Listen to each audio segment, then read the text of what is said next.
سلطان الاولیاء غوث پاک رضی اللہ تعالیٰ عنہ کی بارگاہ میں ایک عورت آئی اپنے بچے کو لے کر، کہا کہ اس کو اپنے پاس رکھ لیجیے۔ آپ نے قبول کر لیا، بچہ تربیت میں آ گیا۔ غوث پاک کی بارگاہ میں رہنا پلنا کس کے نصیب میں ہو؟ چند مہینوں کے بعد وہ خاتون آئی، اپنے بیٹے کو دیکھا، بہت دبلا پتلا، بالکل کانٹی ہو گیا، ہڈیاں نکل گئی۔ ماں تو ماں ہے، دیکھتی ہے بچہ کیسا ہو گیا، سوکھ گیا، کاٹا ہو گیا۔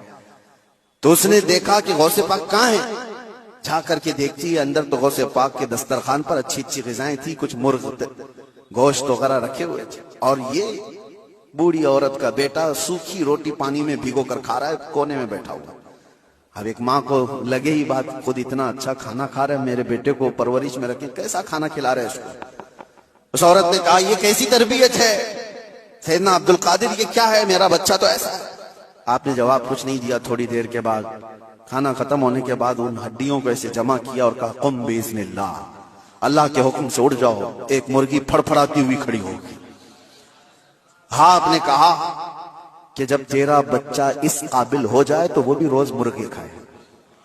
اس کی تربیت چل رہی ہے، اس کی تربیت چل رہی ہے۔ جب بندہ اپنے نفس کو مار لیتا ہے تو اللہ ساری طاقتیں اس کو عطا کرتا ہے۔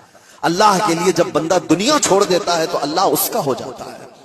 تو غوث پاک کی یہ بات بتانے پر ایک صاحب مجھ سے کہہ رہے تھے کہاں سے آپ یہ ساری چیزیں لے کر کے آ گئے کہ ایک بندہ بھی کسی چیز کو زندہ کر رہا ہے۔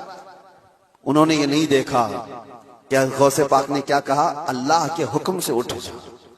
گفت ہے وہ گفت ہے خدا بوت، فارسی میں کہا جاتا ہے اللہ کا ولی اس مقام پر پہنچ جاتا ہے کہ جب وہ بولتا ہے تو زبان اس کی ہوتی ہے، کلمہ اللہ کا ہوتا ہے، کلمہ اللہ کا ہوتا ہے۔